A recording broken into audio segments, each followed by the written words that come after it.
Sir, మా అమ్మాయి మాటంటే పడదు. ఏమనకండి. చదువు చెప్పమని తోలితే ఈ కొట్టుడేంది సార్? డ్రెస్ ఏసుకురాకపోతే నిలబెడతారా? ఇంటికి పంపుతారా? అంత సక్కగానే నడుతుందా? మాటలు తొమ్మెదెల్లా మోగుతున్నవి. తల్లిదండ్రుల వైఖరి బాధ్యతకు అడ్డంకిగా ఉన్నదని తల పట్టుకున్నాడు టీచర్. వీడు నిన్న నల్లాలు విరగ్గొట్టిండు. వీడు బాత్రూంలోని సింకు పగలగొట్టిండు. వీళ్ళు సిగరెట్లు, బోర్న్‌ఫిక్స్‌లు బాత్రూంలోనే తాగుతున్నారు. నోట్సు, టెస్టులు రాస్తలేరు పిల్లలు. వీడు మొబైల్‌తో అమ్మాయిల ఫోటోలు తీస్తున్నాడు. ఈమె నోట్‌బుక్‌లో లవ్ లెటర్ కనిపించింది. పిల్లలపై టీచర్స్ చేసిన ఫిర్యాదులు చీమల్లా మెదడులో పాకుతున్నాయి. ఏం చేయాలో పాలుపోక తలపట్టుకున్నాడు హెడ్‌మాస్టర్. డ్రెస్ పిండేసింది మమ్మీ, అందుకే ఏసుకురాలేదు. బుక్కీలేదు టీచర్, అందుకే రాయలేదు. ఫెయిర్ నోట్స్ ఎవరో ఎత్తుకుపోయిండ్రు, మళ్ళా రాయన్నా? సార్, వీడు మా ఇంట్లోలను బూతులు తిడుతున్నాడు. మన స్కూల్ వెనక గల ఇంటి ముందు ఉచ్చబోసిండు వాడు. విద్యార్థుల జవాబులు, అలవాట్లు, వికృత చేష్టలు అన్నీ గుర్తొచ్చి ఉద్యోగ వైరాగ్యం పుట్టింది. చాలామంది టీచర్స్‌లో ఇది కనిపించింది. దాని దాపున వారి విధుల విరక్తి ఉంది. విధి లేక పనిచేస్తున్న వారు అనేకులు. పిల్లల్ని ప్రభావితం చేయాల్సిన ఉపాధ్యాయులు చేతులెత్తేయటం ఒక విషాదం. పనిచేసే చేతులకు చట్టం పేరున కళ్ళెం వేయటం, చట్టం మాటున పని తప్పించుకోవటం రెండూ బడిలో ఉన్నాయి. కొత్త మార్పుల పట్ల ఉపాధ్యాయుల ఉదాసీనత, వాటి కోసం బడిని ప్రయోగశాలగా మార్చడానికి ప్రభుత్వం ఉవ్విళ్లూరడం, రెంటికి బడి వేదికైంది.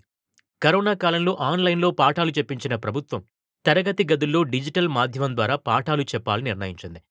ఫలితంగా బళ్లలోకి ఐఎఫ్‌పీబీ అంటే ఇంటరాక్టివ్ ఫ్లాట్ ప్యానెల్ బోర్డులు దిగుమతయ్యాయి. కొత్తను స్వాగతించని మనసులు ఈ పోరగాన్లు వింటరా అని తప్పుబట్టాయి. తుఫాన్ ఎవరి కోసం ఆగదన్నట్లు స్మార్ట్ క్లాసులు ముస్తాబయ్యాయి. 4 ఫ్యాన్లు, 4 ట్యూబ్లు, డ్యూయల్ డెస్క్‌లతో నిండింది తరగతి. దానికి తోడు పెద్ద సైజు ప్యానెల్ బోర్డు గోడకు చేరింది.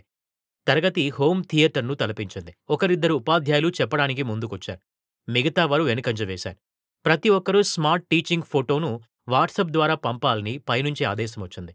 పెద్దలకు సంకటం, పిల్లలకు ఆటవిడుపు కేంద్రంగా మారింది తరగతి గది. మెల్లమెల్లగా కొందరు ఉపాధ్యాయులు స్మార్ట్ బోర్డ్‌ను విద్యార్థుల సాయంతో ఉపయోగించసాగారు. స్మార్ట్ బోర్డ్‌ను ఆపరేట్ చేయడంలో విద్యార్థులే ముందున్నారు. కరోనా కాలపు అనుభవం, సెల్‌ఫోన్ ఆసక్తి వాళ్ళను ముందుండేలా చేసింది. అనేకులు టీవీ అని పిలిచే స్మార్ట్ బోర్డ్ సహాయంతో బోధించడం సులువు. టీవీ చూపిస్తూ చదువు చెప్పడం తేలిక. వాళ్ళకెంతవరకు అర్థమవుతుందో గానీ, టీవీలోని చిత్రాల వల్ల తరగతి నిశ్శబ్దంగా ఉంటుంది. ఇలాంటి మాటలు జీవం పోశాయి. కొద్ది రోజుల్లోనే తరగతి పిల్లలందరూ టీవీని ఆపరేట్ చేసే స్టేజుకొచ్చారు.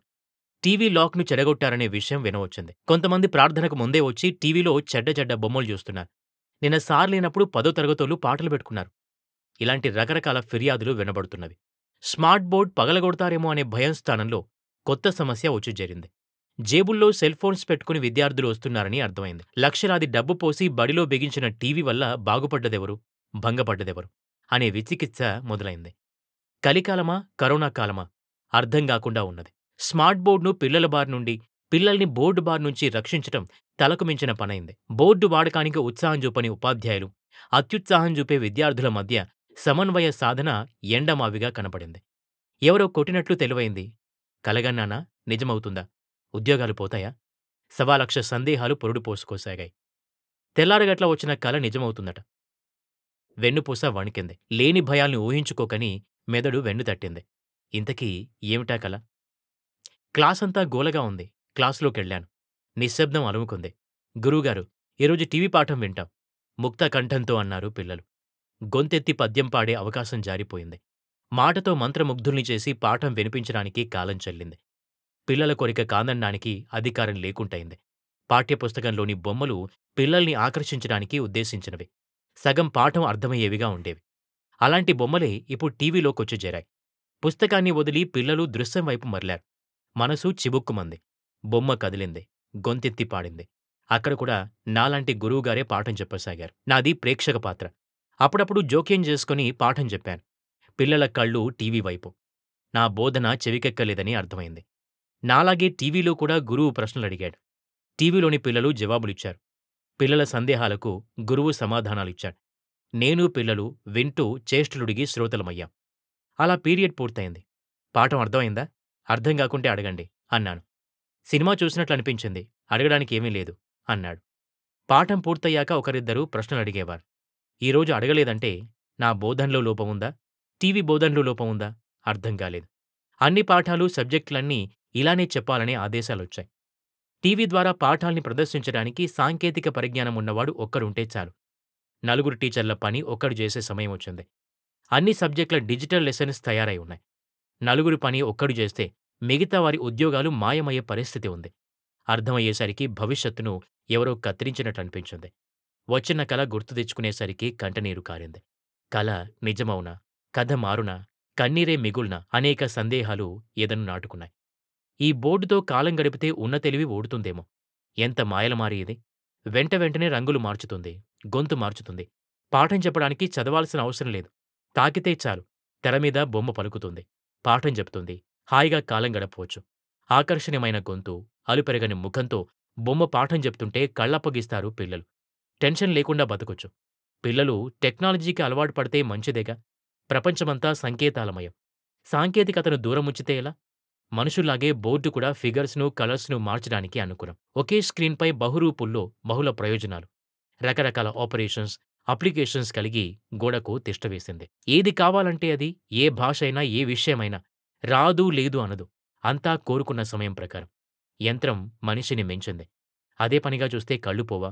కరెంటు పోతే బోధన కుంటుపడదా? కుంటి సాకులొద్దు. అలవాటు పడాలి. లేకుంటే వెనకబాటే. ఇది బహుళార్థ సాధకం.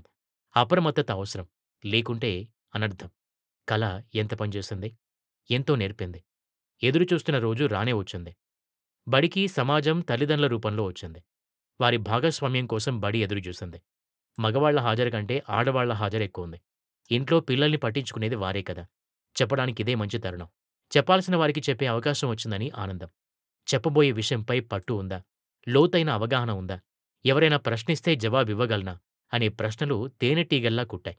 జవాబివ్వలేకున్నా మంచి చెప్తున్నాననే నమ్మకం ఉంది. ఎదుటివారు అర్థం చేసుకోగలరా? అర్థం చేసుకున్నా ఆచరించగల వెసులుబాటు వారికుందా? నా మాటలు విని నవ్వుకోరా? అనే అనుమానాలు వాట్సాప్ మెసేజుల్లా దాడి చేశాయి. వాటన్నింటినీ పక్కకు నెట్టి చెప్పడం మొదలుపెట్టాను. ఇది సాంకేతిక యుగం. ప్రభుత్వం పాఠశాలల్లో కంప్యూటర్‌ను ప్రవేశపెట్టింది.